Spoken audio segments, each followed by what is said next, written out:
हमारा चैनल का नाम है समझ ही अंतिम उद्देश्य। इसका तात्पर्य यह है कि समझना ही हमारा लास्ट गोल है ना? तो इस चैनल के माध्यम से हम क्या करेंगे, कक्षा 6 से लेकर के 12 तक की जितनी भी पुस्तक हैं, हर विषय की पुस्तक को, हर एक पाठ को पहले तो हम लोग समझेंगे, फिर हर एक क्वेश्चन आंसर को करेंगे, ठीक है? लाइन बाय लाइन हर एक पुस्तक को पढ़ेंगे। तो समझ पा रहे होंगे कि मनुष्य और जानवर में एक ही फ़र्क है, वो है समझ। तो समझ को बढ़ाना है, तभी हम जानवर से मनुष्य की यात्रा को पूरा कर पाएँगे, है ना? अन्यथा हम जानवर ही रह जाएँगे, ठीक है? तो चलिए हम लोग साथ चलते हैं और समझ को अपने जीवन में लाते हैं, है ना? पाठ को शुरू करने से पहले हम लोग आचार्य प्रशांत जी के बारे में जान लेते हैं, क्योंकि आचार्य प्रशांत जी के द्वारा करोड़ों विद्यार्थियों का जीवन बदल चुका है ना? और बदल रहा है, ठीक है? लगभग 22 से अधिक कंट्री के लोग जुड़े हुए हैं आचार्य जी से, है ना? 22 से अधिक कंट्री के लोग, जिसमें विद्यार्थी भी आते हैं, स्टूडेंट्स भी आते हैं, उनके जीवन में बहुत ज़्यादा परिवर्तन आया है। तो पहले हम जानते हैं आचार्य प्रशांत जी के बारे में। आचार्य प्रशांत जी क्या है? एक इंडियन फिलोसोफर हैं और एक ऑथर हैं, जिन्होंने 160 से अधिक पुस्तकें लिखी है ना? उनका एज अभी 47 ईयर का है। एजुकेशन उनका क्या है? वे सिटी मॉन्टेसरी से स्कूल से इंडियन इंस्टीट्यूट मतलब आईआईटी क्लियर किए हुए हैं, आईएएस क्लियर किए हुए हैं, यूपीएससी एग्जाम क्लियर किए हुए हैं, ठीक है ना? गेट, आईआईएम सारा एग्जाम जो टॉप इंडिया का टॉप एग्जाम होता है, वो आचार्य जी क्लियर किए हुए हैं, है ना? आगे देखते हैं कि आचार्य जी का जो आप देख पा रहे होंगे कि गीता मिशन में आचार्य जी से कितने स्टूडेंट बेनिफिट हो चुके हैं। अभी benefited students benefited 1.3 lakh student benefit, इतने स्टूडेंट को बेनिफिट मिल चुका है ना? 160 से अधिक पुस्तक आचार्य जी की पब्लिश हो चुकी है। सोशल मीडिया पर 90 मिलियन फॉलोवर्स हैं। यूट्यूब पर कितने व्यूज हैं? 44.4 बिलियन, मिलियन नहीं बिलियन, ठीक है? वॉच आवर 100 मिलियन लोग, 100 मिलियन घंटे आचार्य जी को देख सकते पाए हैं, ठीक है ना? आर्टिकल्स हैं आचार्य जी के 10,000 से अधिक, स्क्रिप्चर्स कवर किए हैं आचार्य जी ने 65 से अधिक स्क्रिप्चर्स, एक्सक्लूसिव वीडियोस हैं आचार्य जी की 2,500 एक्सक्लूसिव वीडियोस, पॉडकास्ट सब, है ना?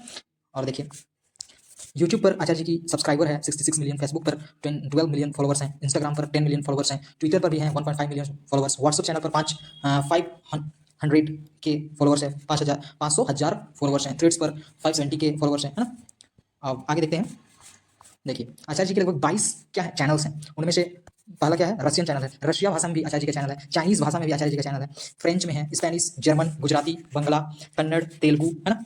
देखिए तमिल, मराठी, मलयालम, पंजाबी, ठीक है ना? एक प्रकृति के बारे में स्पेशल चैनल है, राष्ट्र धर्म पर चैनल है, शास्त्र ज्ञान, शास्त्रों का ज्ञान अगर यदि आप लेना चाहते हैं तो उस पर चैनल है ना? फिर आपका स्क्रिप्चर्स एंड साइंस के ऊपर चैनल है, शक्ति जो महिलाओं के लिए एक चैनल है, ब्रेकिंग न्यूज उस पर एक चैनल है, आचार्य प्रशांत करके एक चैनल है इंग्लिश में, और एक हिंदी में है आचार्य प्रशांत करके एक चैनल है। टोटल 22 से अधिक चैनल हैं आचार्य के, है ना? अब 160 से अधिक वो पुस्तकें जो आचार्य जी ने लिखी है, वो उसकी बात करते हैं, ठीक है ना? तो विद्यार्थियों के लिए बहुत महत्वपूर्ण ये पुस्तक है, विद्यार्थी जीवन। देखिए ये क्या पुस्तक का क्या नाम है? विद्यार्थी जीवन। ये पुस्तक आप अवश्य ही पढ़ें, है ना? आपको बहुत ज़्यादा मदद मिलेगी, बेस्ट सेलर बुक है ना? देखिए आपको इसमें क्या क्या टॉपिक हैं वो आपको देखने को मिलेगा। डर बहुत लगता है, अटेंशन, फोकस, कंसंट्रेशन, पढ़ने बैठता हूँ मन नहीं लगता है, ना पढ़ाई में मन लगता है, ना ढंग का काम मिलता है, मोटिवेशन का बाजार गर्म है, मतलब ये टॉपिक्स हैं। इसे आप वीडियो को पॉज करके आप देख सकते हैं, वीडियो को रोक करके आप देख सकते हैं, ठीक है? मैं सबको बोलने लगूँ तो अभी बहुत समय लग जाएगा, और काफ़ी बुक्स के बारे में आचार्य जी की आपको अभी बताने वाला हूँ, जो कि आपको बहुत हेल्पफुल होगा आपके जीवन को परिवर्तन करने में, है ना? ये टॉपिक है विद्यार्थी जीवन, जो पुस्तक है इसका टॉपिक ये है, चैप्टर 22 तक है, ठीक है? आप देखिए दूसरा बुक क्या है? आचार्य प्रशांत विद स्टूडेंट्स, स्टूडेंट के साथ आचार्य प्रशांत जी कैसे बात किए हुए हैं, ये टॉपिक है ना? आईटीएंस सीजन एट आईटीएंस मीट आईटीएंस, है ना? आईटीएंस ने मिला आईटीएन से, ठीक है ना? आचार्य जी भी आईटीएन है, और आईटीएन द्वारा क्या क्या क्वेश्चन पूछा गया वो यहाँ पर है, और उनके जवाब आचार्य जी ने दिया है, वो है ना? फिर डिकोडिंग सक्सेस के ऊपर एक बुक है ना? ये भी आपको बहुत हेल्पफुल करेगा, ठीक है? सफलता एक पुस्तक है जो कि विद्यार्थियों के लिए बहुत जरूरी है, ये सबसे ज्यादा जरूरी है। ज्वाला, यदि आप महान पुरुषों के छत्र छाया में रहोगे तो आपको हमेशा प्रेरणा मिलती रहेगी, और आप ज्यादा से ज्यादा पढ़ाई भी, हर काम में आप मन लगा पाओगे, है ना? आगे ये टॉपिक है उनके। फिर उत्कृष्टता, ऊंचा उठने को तैयार हो, ठीक है ना? देखिए ये सब टॉपिक है ना? एक्सीलेंस, उत्कृष्टता का ही इंग्लिश में एक बुक है, एक्सीलेंस, ठीक है? आगे इन्फाइनाइट पोटेंशियल अनलिमिटेड सक्सेस के ऊपर एक बुक है आचार्य जी की, ठीक है? फिर नेताजी सुभाष चंद्र बोस संकल्प संघर्ष आजादी के ऊपर एक बुक है ना? लिखनी है नई कहानी, युवाओं के संग संवाद हुआ है, बात हुआ है, वो एक बुक है। मन गलत दिशा क्यों भागता है, ये सब मतलब ये टॉपिक्स हैं, आप देख सकते हैं, वीडियो को पॉज करके बिल्कुल देखिए, और आप विजिट कीजिए आचार्य जी की पुस्तकों को, बहुत आपको जीवन में लाभ मिलेंगे विद्यार्थी जीवन में, है ना? साहस एक बुक है, इसमें ये टॉपिक्स हैं। समय एक बुक है जिसमें ये सब टॉपिक है, समय यूं ही फिसल ना जाए जिंदगी, है ना? फिर संघर्ष एक पुस्तक है, अपने विरुद्ध, संघर्ष अपने विरुद्ध, है ना? ये टॉपिक्स हैं आपको मिलेंगे देखने को। फिर ज्ञान मस्ती, आचार्य प्रशांत की बच्चों के साथ गपशप हुआ है, वो एक पुस्तक है ना? फिर पंचतंत्र के ऊपर एक पुस्तक है जिसमें कहानियां दिया हुआ है, और ये बच्चों के लिए बहुत हेल्पफुल है, इसमें कहानियों के साथ आचार्य जी की शिक्षाएं भी है ना? फिर वैसे तो काफ़ी बुक्स है, लेकिन मैंने वही बताया है जो स्टूडेंट्स के लिए काफ़ी मददगार है, और ये सब भी बहुत मददगार है। सारे पुस्तकों को आपको जरूर से जरूर आप देखिए, विजिट कीजिए, समझिए, है ना? देखिए 160 से अधिक पुस्तकें हैं आचार्य जी की, आप देख पा रहे होंगे, है ना? तो ये पुस्तकों को यदि आप लेना चाहते हैं तो आप क्या कीजिएगा कि आपको प्ले स्टोर में टाइप करना होगा आचार्य प्रशांत ऐप, आचार्य प्रशांत जी करके टाइप करना होगा, आपको एक ऐप आएगा। ये टाइप को आप अगर आपके फ़ोन में डाउनलोड है तो ठीक है, और नहीं है तो आप डाउनलोड कर लीजिएगा। मेरे फ़ोन में डाउनलोड है तो मैं ओपन कर लेता हूँ। जैसे ही आप ओपन कीजिएगा, है ना, आपको ऐसा इंटरफेस आएगा, आप नेक्स्ट कीजिएगा, नेक्स्ट कीजिएगा। नेक्स्ट करने पर आप फिर आपको देख पा रहे होंगे, आप लॉगिन विद गूगल दिख रहा होगा और ईमेल, लॉगिन विद ईमेल दिख रहा होगा, तो आप इस पर क्लिक कीजिएगा, लॉगिन विद गूगल पर क्लिक कीजिएगा, है ना।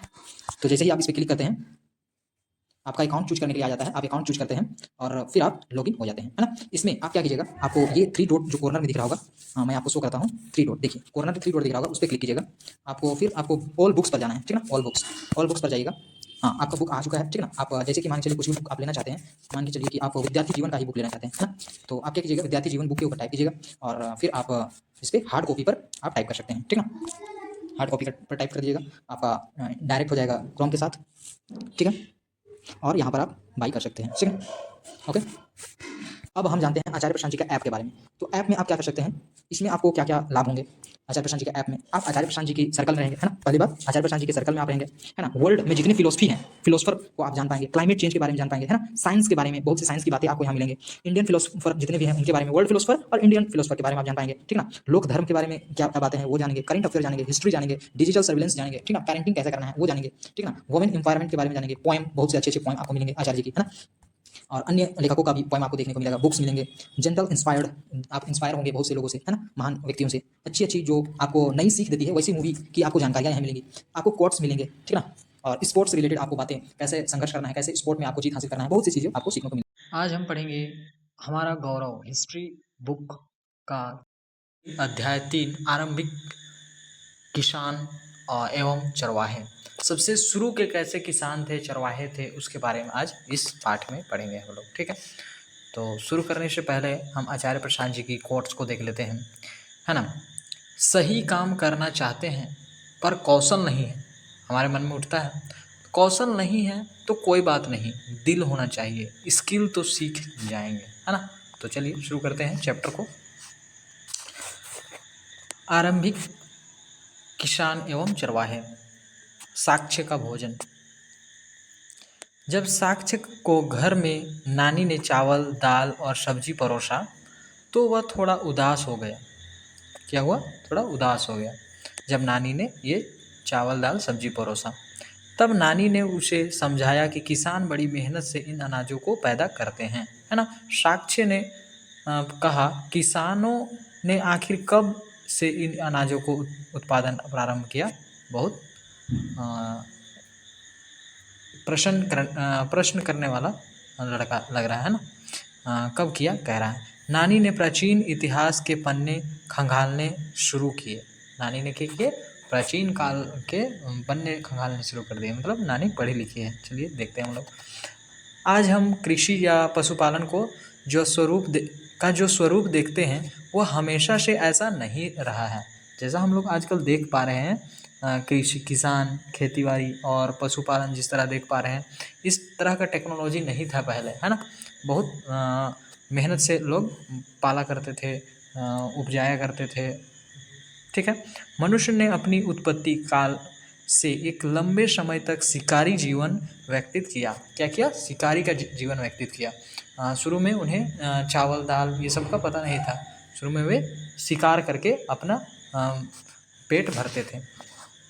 अपने भोजन व जीवन यापन के लिए जंगली जानवरों को मारना तथा जंगलों में कंद मूल इकट्ठा करना ही उसके जीवन का लक्ष्य था। पहले लोगों का लक्ष्य क्या रहता था कि जंगली जानवरों को मार के खाना और जो भी कंदमूल मिलते थे उन्हें इकट्ठा करके वे अपना जीवन चलाते थे। उस समय वह झुंड में रहता था, ठीक है ना। उस समय वे झुंड में रहते थे। झुंड में पुरुष, स्त्री एवं बच्चे रहा करते थे, है ना। इतिहासकारों ने उन लोगों को आखेटक एवं खाद्य संग्राहक कहा है।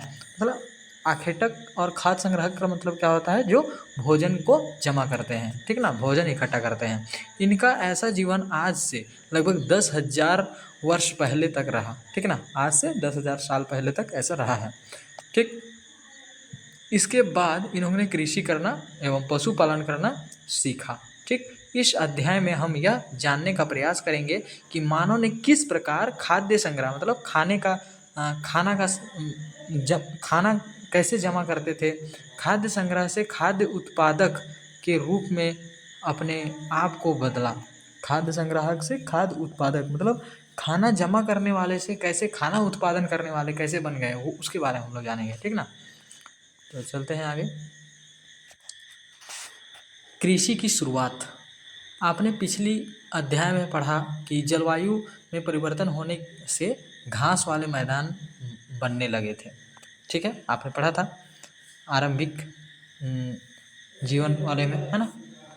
तो क्या होने लगे थे, घास वाले मैदान बनने लगे थे, प्राकृतिक वनस्पतियों में बदलाव हो रहा था।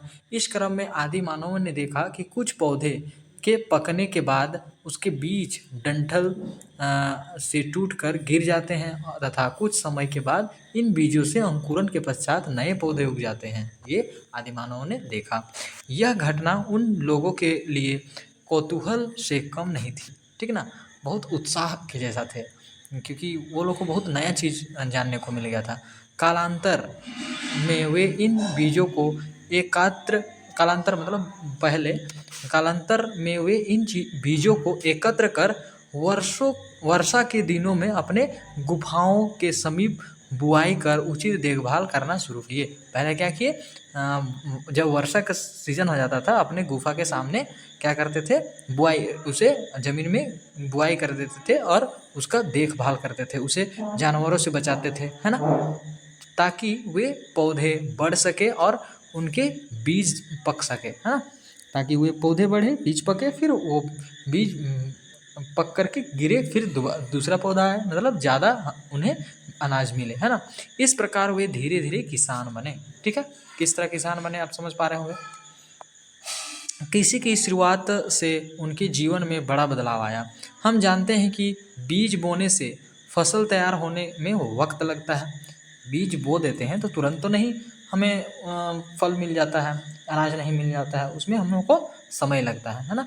उसी उचित देखभाल करनी पड़ती। यही कारण है कि वे अब एक ही स्थान पर रहने पर विचार करने लगे। अब अगर उसे देखभाल करना है तो अगर वे एक जगह से दूसरी जगह जाएंगे तो उसे कोई जानवर खा जाएगा, है ना। ठीक है, तो एक जगह पर रहना उन्होंने शुरू कर दिया। इस प्रकार वे धीरे धीरे फिर क्या हुआ, कृषि की शुरुआत नवपाषाण काल में हुई थी। कृषि का शुरुआत कब हुआ था, नवपाषाण काल में। पशुपालन की शुरुआत देखते हैं। जैसे कि आप पढ़ चुके हैं कि घास खाने वाले जानवरों की संख्या बढ़ रही थी, ठीक है ना। जलवायु परिवर्तन के कारण घास उगा, घास उगने के कारण लोगों को नए अनाजों के बारे में पता चला और घास उगने के कारण नए पशुओं के बारे में भी पता चला कि ये पशु घास खाते हैं, ठीक ना। अब देखिए बढ़ी, ये जानवर लोगों से भय खाते थे एवं झुंड में रहा करते थे। वे डरते थे लोगों से और झुंड में रहा करते थे। ऐसा हुआ होगा कि आदि मानव अपने घरों के आसपास चारा रखकर इन जानवरों को आकर्षित करते होंगे, है ना। अपने गुफाओं के आसपास क्या करते होंगे कि चारा रख देते होंगे और उनसे जानवर आकर्षित हो जाते होंगे और बार बार देने पर वे क्या हो जाते होंगे, वफादार हो जाते होंगे, है ना। अब देखिए धीरे धीरे ये जानवर भी मानव से परिचित होने लगे होंगे और धीरे धीरे जानवर भी परिचित होने लगे कि ये लोग जो हैं ये हमें नुकसान नहीं पहुंचाते हैं, है ना। इस क्रम में मानव ने इन जानवरों को पालतू बनाना सीखा। सबसे पहले जंगली कुत्ता को पालतू बनाया गया होगा। सबसे पहले किसे पालतू बनाया गया, जंगली कुत्ता को, ठीक है ना। धीरे धीरे वे गाय, बैल, भेड़, बकरी, सूअर आदि का पालन करने लगे। अब वे पशुपालक कहलाने लगे। अब क्या कहलाने लगे, पशुपालक कहलाने लगे। पशुपालन का उनके जीवन में बड़ा प्रभाव पड़ा।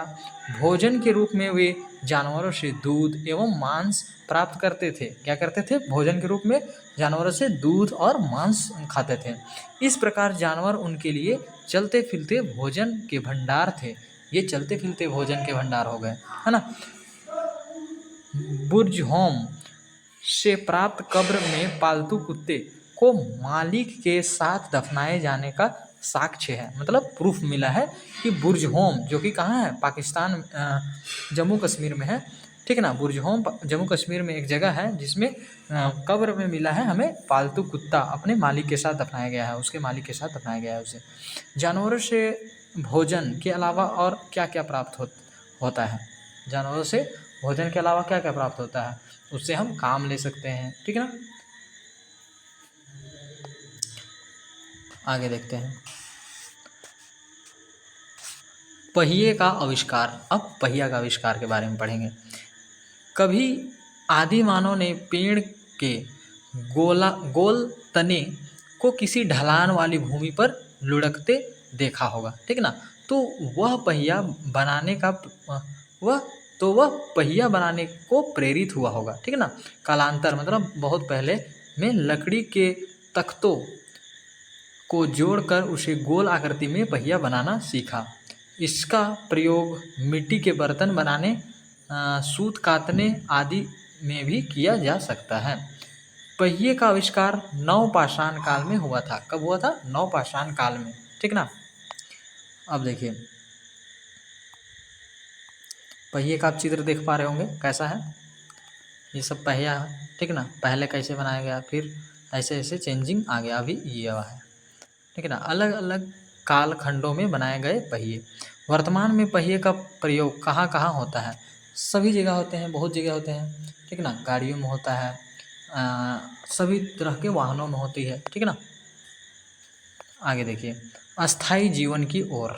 अब अस्थाई जीवन की ओर कैसे लोग प्रारंभ हुए? अस्थाई जीवन मतलब एक जगह ही कैसे रहने लगे। आरंभिक गांव की स्थापना, शुरुआती में गांव का कैसे स्थापना हुआ। कृषि होने लगा, पशुपालन होने लगा तथा आग के प्रयोग ने मानव को अस्थाई जीवन से के लिए प्रेरित किया होगा। अब वे जगह जगह घर बनाकर रहने लगे, ठीक ना। उनके घर प्रायः क्या क्या होते थे? मिट्टी के बने होते थे। कुछ लोग जमीन के अंदर भी घर बनाते थे, आप देख रहे होंगे चित्र में, ठीक ना। घर के अंदर भी घर के अंदर भी वो मतलब जमीन के अंदर भी घर बनाते थे, जिसे गर्त वाश मतलब पिट हाउस कहा जाता है। घर में उतरने के लिए सीढ़ियाँ होती थी, है ना। घर में उतरने के लिए सीढ़ियाँ होती थी। बुर्ज होम एवं गुफकराल में गर्तवास के साक्ष्य मिले हैं, ठीक ना। कहाँ पर मिला है? बुर्ज होम में गर्तवास का साक्ष्य मिला है, प्रूफ मिला है। ये दोनों पूरा स्थल जम्मू कश्मीर में स्थित है। कहा था मैंने, ये कहाँ पर स्थित है? बुर्ज होम और गुफकराल, ये आपका जम्मू कश्मीर में स्थित है, ठीक है ना। ये हम लोग पढ़ लेते हैं एक बार। बसने की प्रक्रिया, लोगों के द्वारा एक जगह रहकर पौधों को उगाने एवं जानवरों की देखभाल करने को बसने की प्रक्रिया कहा जाता है, ठीक है ना। पौधे को देखभाल करना, जानवरों को उनका देखभाल करना, पौधे को उगाना, इस प्रक्रिया को हम लोग क्या कहते हैं? बसने की प्रक्रिया करते हैं। इस हेतु उगाए गए पौधे एवं पाले गए जानवर जंगली पौधों और जानवरों से भिन्न होते थे, है ना। वे भिन्न होने लगे, अलग होने लगे। पालतू जानवरों की दांत, जबड़े एवं सींग उसके जंगली नस्ल से छोटे होते हैं। इन चित्रों को आप देखकर बताइए कि कौन जंगली सूअर की दांत है एवं कौन पालतू सूअर की। जरूर छोटी वाली क्या होगी? पालतू की, और बड़ी वाली क्या होगी? जंगली जानवर की, ठीक है ना, जंगली सूअर की। बसने की प्रक्रिया 12,000 वर्ष पहले शुरू हुई थी, जो आज भी जारी है, ठीक ना। आगे देखिए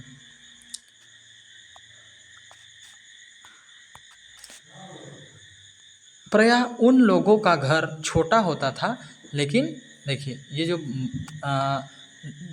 जमीन के अंदर जो घर बनाते थे उन लोगों का घर क्या होता था? छोटा होता था, लेकिन कहीं कहीं बड़े घर भी होते थे जिसमें 4 या अधिक कमरे हुआ करते थे, ठीक है ना। जमीन के अंदर का बात नहीं बोला जा रहा है, ये बाहर का ही बात बोला जा रहा है। पहले घर छोटा छोटा होता था, लेकिन कहीं कहीं पे बड़े कमरे भी पाए गए हैं जो कि 4 रूम के होते थे, ठीक है ना, 4 कमरे के होते थे। अधिक कमरे हुआ करते थे, जैसे कि मेहरगढ़ में मिला है, ठीक ना, साक्ष्य मिला है। गांव बहुत छोटे थे एवं झोपड़ियाँ एक दूसरे के नज़दीक हुआ करती थी, एक दूसरे के नज़दीक झोपड़ियाँ हुआ करती थी।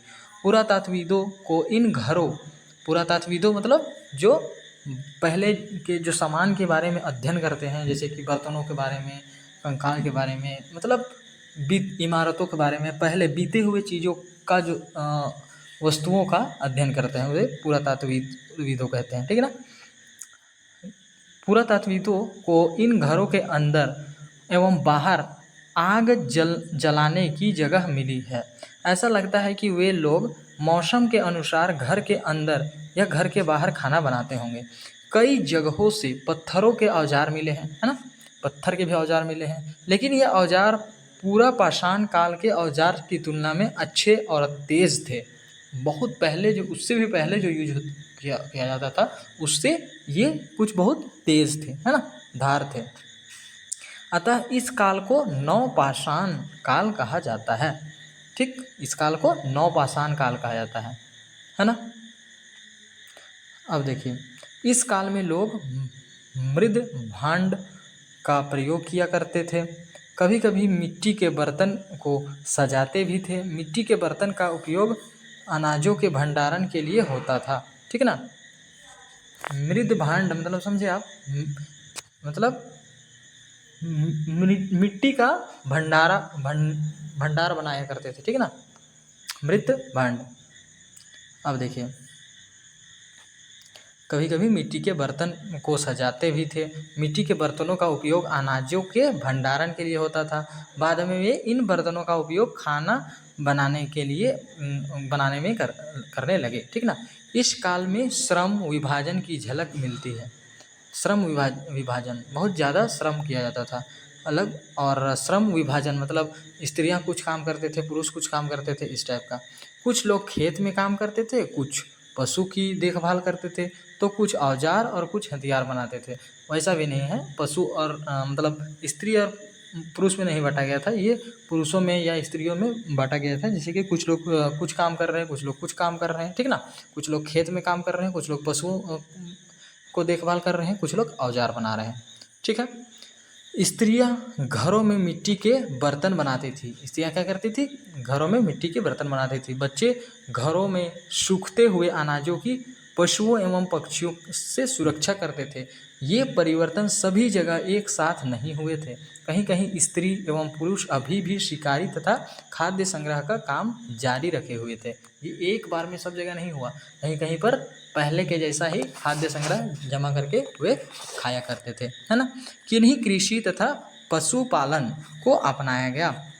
कहीं कहीं किन्हीं ने कहीं कृषि तथा पशुपालन को अपनाया गया था। कुछ जगहों पर लोग मौसम के अनुसार अपनी जीविका चलाते थे। मौसम के अनुसार चलाते थे, जैसे कि जिस मौसम में जो फल मिलता था उसी अनुसार वे वहाँ रहते थे। फिर जिस मौसम में वो फल खत्म हो जाता था तो फिर दूसरी जगह पर जो फल मिलता था उस मौसम में वहाँ चले जाते थे। तो वे मौसम के अनुसार अपनी जीविका को चलाते थे। ठीक है, आगे पढ़ते हैं। पुरातात्विक साक्ष्य क्या है?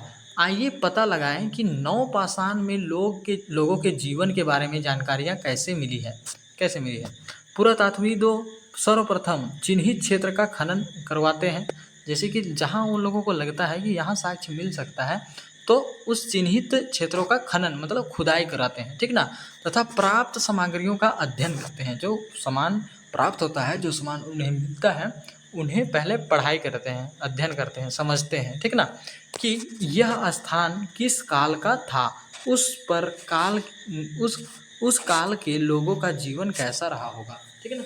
वो पहले समझते हैं कि ये किस काल का है, फिर वे समझते हैं कि उस समय का लोगों का जीवन का कैसा मतलब उस समय के लोगों का जीवन कैसा था, है ना।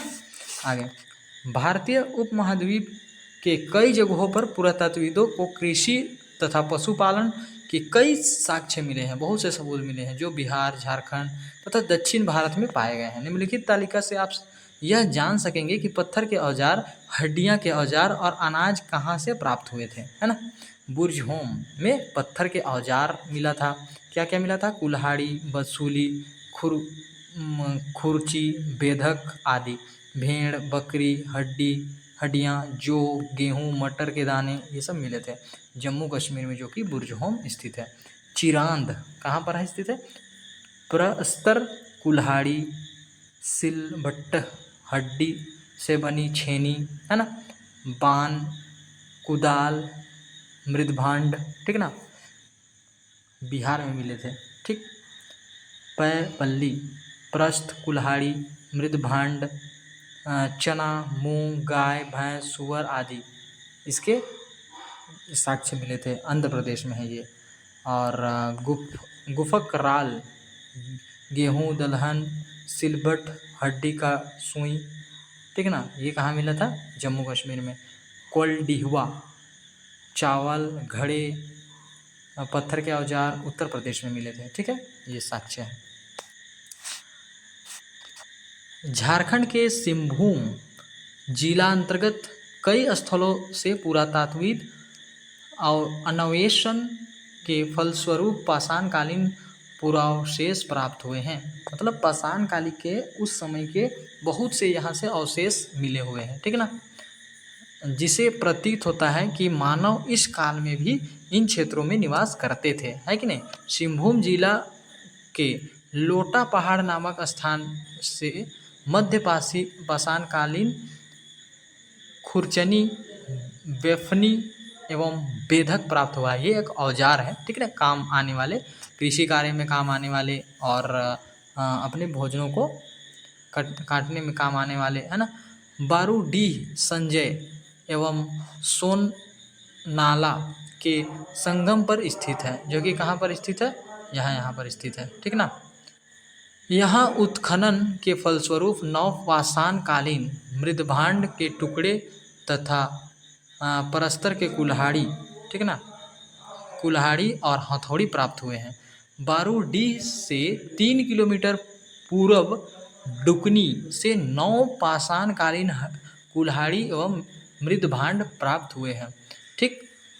कहाँ से क्या क्या प्राप्त हुआ है आप लोग को यहाँ पता चल रहा है। बोलगारा के निकट बानघाट में 9 वर्ष काल के 5 प्रस्तर कुल्हाड़ी, 4 वलय प्रस्तर, 1 प्रस्तर भी थापी और काले रंग की मृदभांड के टुकड़े प्राप्त हुए हैं। इन पुरातत्व स्थलों का उत्खनन पुरातत्व निदेशालय द्वारा कराया गया है। इन स्थलों से प्राप्त पुरावशेष झारखंड के अतीत का प्रतिबिंब प्रस्तुत करते हैं, है कि नहीं। ये हमें प्रतिबिंब दिखाता है, फोटो दिखाता है कि झारखंड में इतने इतने सामान प्राप्त हुए हैं। मतलब झारखंड में बहुत से लोग रहते थे और बहुत से अवशेषों को छोड़ चुके हैं, उससे हमें पता चलता है ना। और ये किससे हो पा रहा है, पुरातात्विदों के द्वारा हो जा रहा है। वे अध्ययन कर रहे हैं, चीज़ों को समझ रहे हैं, तब हमें पता चल पा रहा है ये सारा चीज़।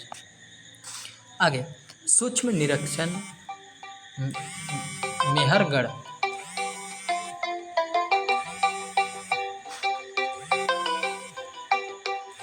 देखते हैं सूक्ष्म निरीक्षण मेहरगढ़, ठीक ना। मेहरगढ़ वर्तमान पाकिस्तान के बलूचिस्तान में स्थित है। पाकिस्तान का जो राजधानी है बलूचिस्तान, वहाँ पर स्थित है क्या, मेहरगढ़। यह बोलन नदी के किनारे एक हरा भरा समतल स्थान है, ठीक है। यहाँ खेती के प्रमाण के रूप में गेहूँ, जौ के अवशेष, पशुपालन के प्रमाण के रूप में भेड़, बकरी एवं जीवाश्म पत्थर की कुल्हाड़ी, छेनी व चक्की, हड्डियों से बनी औजार एवं सुई तथा मृदभांड के अवशेष मिले हैं, ठीक है।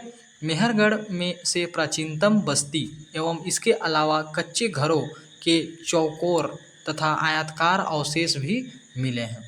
प्रत्येक घर में 4 से अधिक कमरे होते थे। देखिए मेहरगढ़ में 4 से अधिक कमरे होते थे। इन कमरों का प्रयोग संभवतः अनाजों का भंडार करने में किया जाता था। ये घर ईंट एवं मिट्टी से बने होते थे, ईंट और मिट्टी से बने होते थे ये घर। मेहरगढ़ में लोग संगठित ग्रामीण जीवन व्यतीत करते थे, एकजुट होकर के संगठित ग्रामीण जीवन व्यतीत करते थे। यहाँ कई कब्रों से जानवर की हड्डियाँ एवं सामानों के अवशेष प्राप्त हुए हैं, ठीक है। इससे प्रमाणित होता है कि मेहरगढ़ में मृतक को उसके पालतू जानवर एवं खाने पीने के चीज़ों के साथ दफनाया जाता था, ठीक। इससे पता चलता है कि लोग क्या करते थे, उसके पसंदीदा जो चीज़ होते थे उससे ही दफना दिया करते थे। कहा जाता है कि वे ऐसा मानते थे कि मृत्यु के बाद भी जीवन होता है, ऐसा माना करते थे वो लोग। कोल्डिवा, यह उत्तर प्रदेश के बेलन घाटी का एक विकसित पुरास्थल है। औजार के रूप में यहाँ अच्छी तरह से चमकाए गए कुल्हाड़ियाँ, चक्कियाँ आदि मिली है। यहाँ गाय, भेड़, बकरी, हिरन के जीवाश्म मिले हैं, ठीक है ना, मतलब कंकाल उसके मिले हैं, ठीक है। इससे पता चलता है कि यहाँ के लोग पशुपालन करते थे। कोल्डिहुआ में चावल की खेती होने का प्रमाण है। क्या का, चावल का खेती होने का प्रमाण है।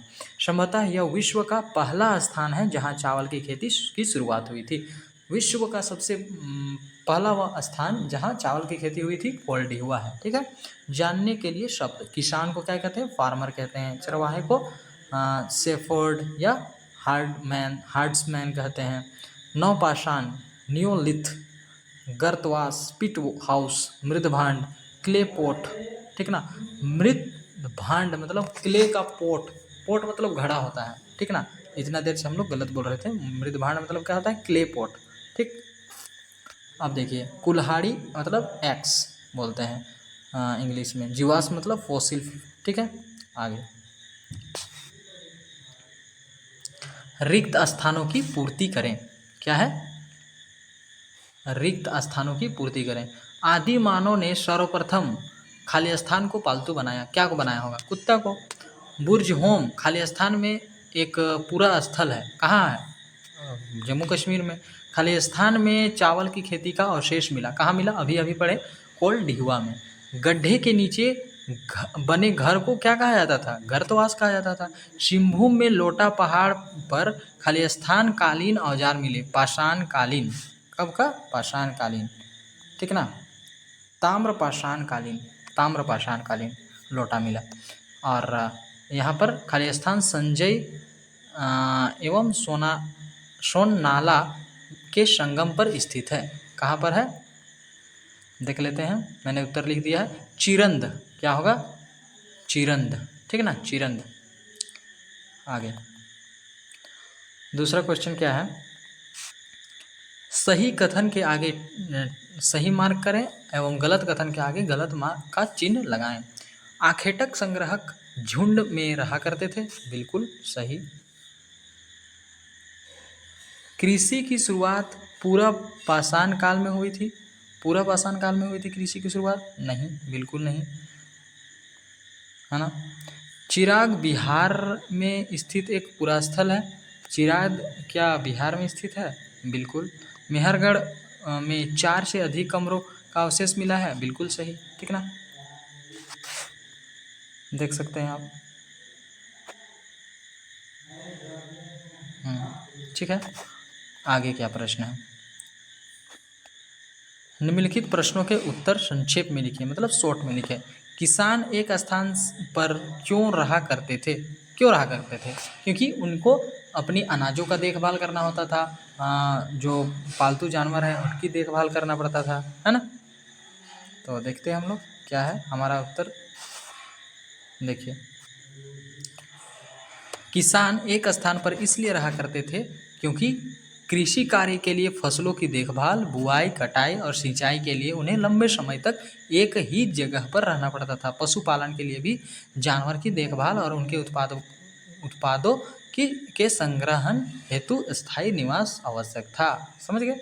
आगे का प्रश्न क्या है, देखिए, प्रश्न भी मैंने लिख दिया है। पशुपालन से आदि मानव को क्या लाभ हुआ, पशुपालन से क्या लाभ हुआ उन्हें। पशुपालन से आदि मानव को कई लाभ हुए, जैसे कि उन्हें मांस मिलने लगा, दूध, ऊन जैसे उत्पाद प्राप्त हुए। पशुओं का उपयोग कृषि कार्य के लिए, बोझा ढोने के लिए किया गया, और कुछ पशु सुरक्षा भी में भी सहायक सिद्ध हुए, जैसे कि कुत्ते, है ना। बसने के प्रक्रिया से पालतू जानवरों में क्या परिवर्तन पाए गए, क्या परिवर्तन पाए गए बसने की प्रक्रिया से। बसने की प्रक्रिया से पालतू जानवरों में कई परिवर्तन आए। वे जंगली जानवरों की तुलना में अधिक शांत और वश में हो गए, ठीक ना। उनके शरीर आकार एवं विशेषताओं में भी अंतर आया, जैसे कुछ प्रजातियां में सींग छोटे हो गए, उनका रंग बदल गया, और उनकी निर्भरता मानव पर बढ़ गई, है ना। वे मानव पर निर्भर रहने लगे। मानव जब खाना देते थे तब वो खाते थे, अन्यथा नहीं ढूंढते थे खाने को, है ना। आगे क्या क्वेश्चन है, पुरातत्वविदों कैसे पता करते हैं कि कोई स्थल पूरा स्थल है। कैसे पता करते हैं कि कोई स्थल पूरा स्थल है। अब यहाँ हमें खोदना है, कैसे पता करते हैं। पुरातत्वविदों किसी स्थल पर खुदाई करके प्राप्त पुरातात्विक साक्ष्यों, जैसे औजार, मिट्टी के बर्तन, जानवरों की हड्डी, इमारतों के अवशेष या अन्य मानव निर्मित वस्तुओं के आधार पर पता करते हैं कि कोई स्थल पूरा स्थल है ना। ये सब चीज़ों को देखते हैं, समझते हैं, तब जाकर के वे समझ जाते हैं कि ये पूरा स्थल है। इन साक्ष्यों का विश्लेषण कर वे उस स्थान पर मानव गतिविधियों का इतिहास जानते हैं। ठीक, अगला क्वेश्चन क्या है, बाणघाट से नवपाषाण कालीन कौन कौन से औजार प्राप्त हुए हैं? बाणघाट में कौन कौन सा औजार प्राप्त हुआ था? बाणघाट में नवपाषाणकालीन औजार में मुख्य रूप से पत्थर के पॉलिश किए गए औजार जैसे कुल्हाड़ी, छेनी, खुरचनी आदि प्राप्त हुए हैं, है ना। इन औजारों का उपयोग कृषि कार्य, कृषि, शिकार एवं दैनिक गतिविधियों के लिए किया जाता था। ठीक है, आगे अगला पेज में चलते हैं हम लोग। देखिए यहाँ क्या है, आइए चर्चा करें पूरा पाषाण काल के लोगों के जीवन एवं नवपाषाण काल के लोगों के जीवन में क्या भिन्नताएं मिली है। पूरा पाषाण और नवपाषाण के लोगों में क्या भिन्नता मिली है। तो देखिए पूरा पाषाण के लोगों के जीवन और नवपाषाण के लोगों के जीवन में भिन्नताएं। पूरा पाषाण एवं और नवपाषाण काल के लोगों के जीवन की प्रमुख भिन्नताएं इस प्रकार, जैसे कि जीवन शैली। पूरा पाषाण काल के लोग शिकारी, संग्राहक थे और भोजन की तलाश में एक जगह से दूसरा जगह घूमते थे। नवपाषाण में क्या हुए, लोगों ने कृषि एवं पशुपालन का शुरू कर दिया, जिससे वे अस्थायी रूप से बसने लगे। उपकरण, पूरा पाषाण में पत्थरों के उपकरण मोटे और अपरिष्कृत थे, ठीक ना, अपरिष्कृत थे, ठीक। जबकि नवपाषाण में उपकरण अधिक परिष्कृत होने लगे, मतलब अच्छे धारदार होने लगे, पॉलिश किए हुए और विभिन्न कार्यों के लिए विशिष्ट थे। आवास, पूरा पाषाण काल में गुफाओं एवं खुले स्थानों पर रहते थे। नवपाषाण में लोग घरों का निर्माण करने लगे और गांवों में रहने लगे। सामाजिक संगठन, नवपाषाण में कृषि के निवास के साथ साथ अस्थायी बस्तियों का उदय हुआ, जिससे सामाजिक संगठन में भी बदलाव आया और समुदायों का विकास हुआ। ठीक है, अगला 5वां क्वेश्चन क्या है, नवपाषाण काल में स्त्रियों का जीवन कैसा रहा होगा। नवपाषाण में स्त्रियों का जीवन संभवतः कृषि और पशुपालन से जुड़ा हुआ था। वे खेती के कार्यों में पुरुषों की सहायता करती थी, जैसे कि बुआई करना, कटाई करना, अनाज को पीसना, है ना। वे पशुओं की देखभाल में भी शामिल थी। इसके अलावा वे घर के काम, बच्चों को परवरिश करना और कपड़े बनाने जैसे कार्य भी करती थी।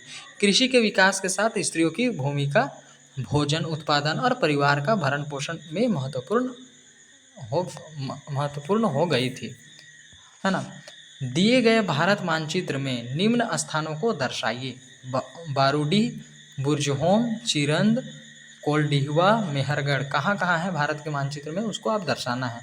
ठीक है, तो ये कहाँ कहाँ पर है वो मैं बता दे रहा हूँ, आपको मानचित्र बना के उसे दर्शाना है।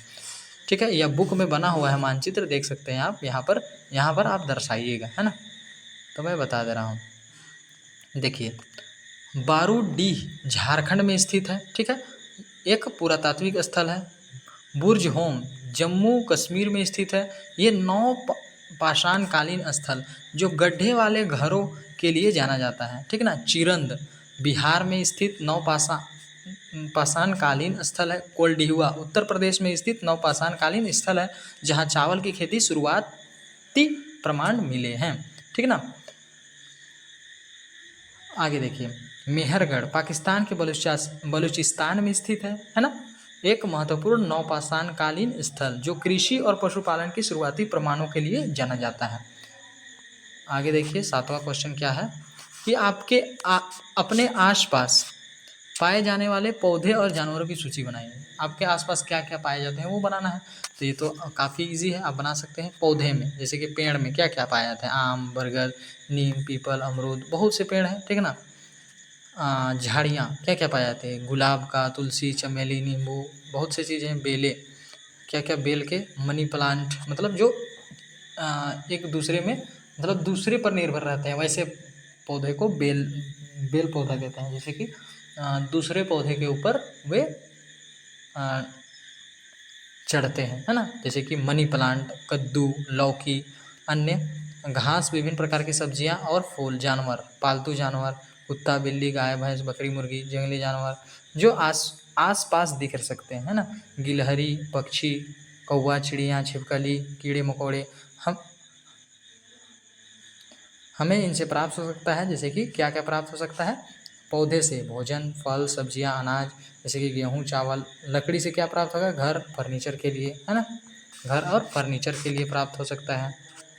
आगे तुलसी, दवाएं क्या से? तुलसी, एलोवेरा जैसे औषधि पौधे हैं। ऑक्सीजन, सांस लेने के लिए आवश्यक। कपड़े, कपास जैसे पौधों से, जानवरों से। भोजन क्या क्या से मिलेगा? दूध, अंडे, मांस यदि मांसाहारी हो। ऊन और चमड़ा। भेड़ और अन्य जानवरों से परिवहन, मतलब एक जगह से दूसरे जगह भी जाया जाता था जानवरों में चढ़ के। कृषि कार्य, गाय, भैंस जैसे जानवर। खाद्य के लिए जानवरों का गोबर। खाद्य के लिए क्या यूज किया जाता था? जानवरों का गोबर। अंडे किससे मिलते थे? मुर्गियों से मिलते थे, है ना? तो हमारा पाठ खत्म हुआ और आप बने हुए रहिए, हम नेक्स्ट चैप्टर में फिर मिलते हैं, है ना? नमस्कार।